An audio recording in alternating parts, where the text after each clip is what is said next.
Bonjour à toutes et à tous. Donc je commence, ça ne concerne pas tout le monde, je commence par revenir un petit peu sur le grand 1.3, l'affirmation de l'état-providence, donc ça ne concerne que les TG6. Alors, vous laissez un peu de place par rapport à ce que vous avez fait, on n'a pas eu le temps de reprendre vraiment sur la méthode. Ce que je voudrais simplement faire, c'est arriver tout de suite à la conclusion qu'on va retenir de cette étude de cas sur le CNR. Donc, quand on a étudié le texte, ce qu'on a vu, c'est qu'il y avait 2 grandes idées et donc j'en profite, en fait, en faisant cette conclusion pour redonner un peu un élément de méthode important pour la conclusion de l'étude de document, qui est on redonne les grandes idées en essayant de répondre à cette notre problématique. On redonne vraiment rapidement les grandes idées qu'on a évoquées dans l'étude elle-même. Ici, ce qu'il faut, mettre en conclusion et ce qu'il faut retenir, vraiment c'est ça les 2 idées principales à retenir sur l'étude de ce document, c'est que le programme du CNR, c'est à la fois un projet militaire qui vise à libérer la France, mais c'est aussi un projet politique. On veut refonder l'État et notamment sur cette idée d'État-providence. Ça, c'est les 2 aspects à retenir. Et alors ce que j'aimerais ajouter maintenant, c'est l'idée qu'en fait ce programme, il va être en partie appliqué par, le gouvernement provisoire de la République française, donc du général de Gaulle qui prend le pouvoir en 1944 à la Libération. Et donc plusieurs exemples qui montrent bien cette, application de ce programme. D'abord les nationalisations de certaines entreprises, donc dans des secteurs un peu stratégiques, hein, les banques, les assurances, les transports, l'énergie et cetera. La sécurité sociale, dont le principe est évoqué dans le programme du CNR, est créée en octobre 1945. Et je rajouterais également le droit de vote qui est accordé aux femmes en 1944 qui vient prolonger, enfin rendre concrète cette idée qui apparaît dans le programme d'égalité finalement entre tous les citoyens qui est voulu et donc ça c'est une des illustrations de cette idée d'égalité. Voilà pour la conclusion sur le grand 1.3. Une fois qu'on a fait ça, on passe au grand 2. Vraiment, on va rentrer dans la guerre froide elle-même. Là, vous vous souvenez, tout le grand 1, c'était vraiment ce qui se passe juste après la guerre. Et on va voir dans ce grand 2 qu'il y a une montée des tensions, alors qui commence juste après la guerre aussi, mais qui se prolonge, et donc c'est le début de la guerre froide. Et dans un premier temps, on va voir un peu bloc de l'Ouest, bloc de l'Est, comment il y a 2 idéologies qui sont vraiment opposées, qui derrière les États-Unis et l'URSS. Donc ici, on va faire un petit tableau qui synthétise un petit peu les différences idéologiques entre les 2 côtés. Donc vous avez d'un côté le bloc de l'Ouest mené par les États-Unis et de l'autre côté le bloc de l'Est qui est mené par l'URSS.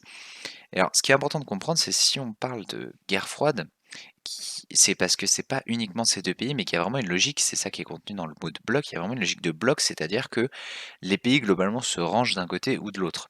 Quand vous regardez cette carte qui est dans votre manuel, vous avez en bleu les pays qui vont plutôt s'allier avec les États-Unis, et en rouge, les pays qui vont s'allier avec l'URSS. Alors on le verra après dans le cours qu'effectivement, il y a certains pays qui ne rentrent pas dans cette logique. Mais vous voyez quand même, quand on observe la carte, que ça concerne énormément de pays. Du côté États-Unis, hein, la majorité de l'Amérique, du continent américain est alliée, l'Europe de l'Ouest est globalement liée, puis d'autres pays, y compris au Moyen-Orient par exemple.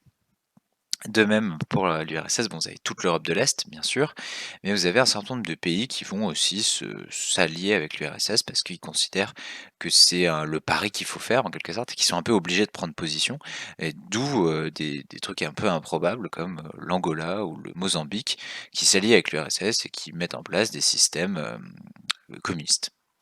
Donc deuxième ligne du tableau, c'est sur les pays alliés. Alors, on va pas retenir l'intégralité, mais vous pouvez retenir par sous-continent, par exemple, pour le bloc de l'Ouest, alliés des États-Unis, bon, on a toute l'Europe de l'Ouest, on a aussi le Japon, l'Australie et quasiment tout le reste du continent américain.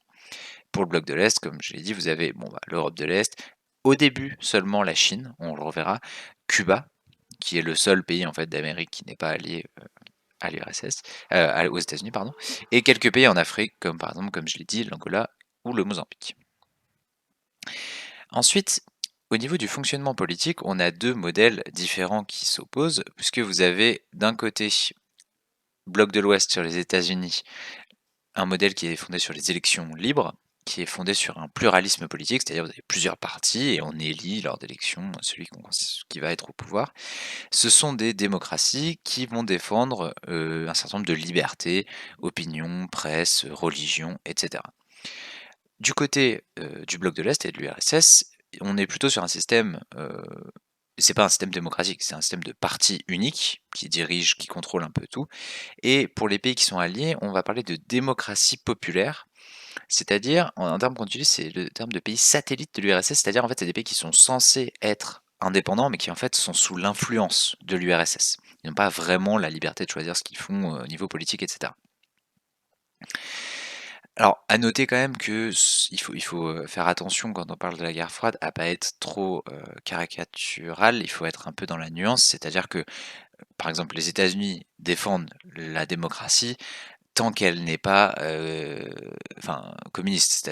Ils vont aussi, et ceux qui étaient en spécialité histoire géo l'année dernière s'en souviennent, normalement, ils vont aussi défendre l'installation, enfin, pousser l'installation de dictatures. Ils préfèrent une dictature au communisme. Donc la démocratie est une valeur, mais qui, ne dépasse pas, tout. Donc, attention à être nuancé quand on présente ça.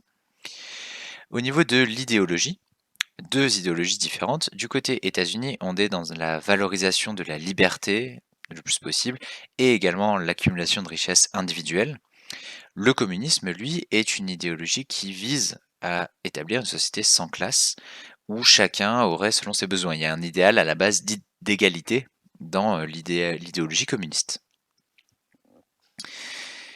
Et enfin, au niveau du système économique, du côté du bloc de l'Ouest des États-Unis, on est dans un système qui est capitaliste. Le capitalisme, c'est vraiment la recherche du profit et qui est également libéral. Le libéralisme, là, c'est vraiment la liberté de commerce et comme on l'a déjà vu plusieurs fois cette année, c'est réduction maximale du rôle de l'État. Donc ça, c'est au niveau du système économique. Pour le bloc, de l'Est, au niveau de l'économique, bah, le communisme est aussi une théorie économique et sans rentrer dans tous les détails, hein, une idée principale qu'il faut avoir, c'est que l'idée, c'est que tout doit appartenir à l'État et c'est l'État qui dirige l'économie. Donc ça s'oppose vraiment à cette idée libérale de réduction du rôle de l'État. Voilà pour faire une première approche de ces oppositions idéologiques entre les 2 blocs. Vous pouvez simplement noter, en dessous que on parle de bipolarisation du monde. Donc bipolarisation parce qu'il y a donc c'est 2 pôles, donc il y a 2 pôles et que globalement les pays se positionnent par rapport à ces 2 pôles. C'est pour ça qu'on parle de bipolarisation. Voilà qui termine la première sous-partie. Vous pouvez simplement noter le titre de la deuxième sous-partie. On va vraiment voir comment commence en fait la guerre froide. Donc ce sera le début de la guerre froide. Vous prenez ça en note. Je vérifie la prochaine fois qu'on se voit en présentiel en fin de semaine et je vous souhaite une bonne semaine.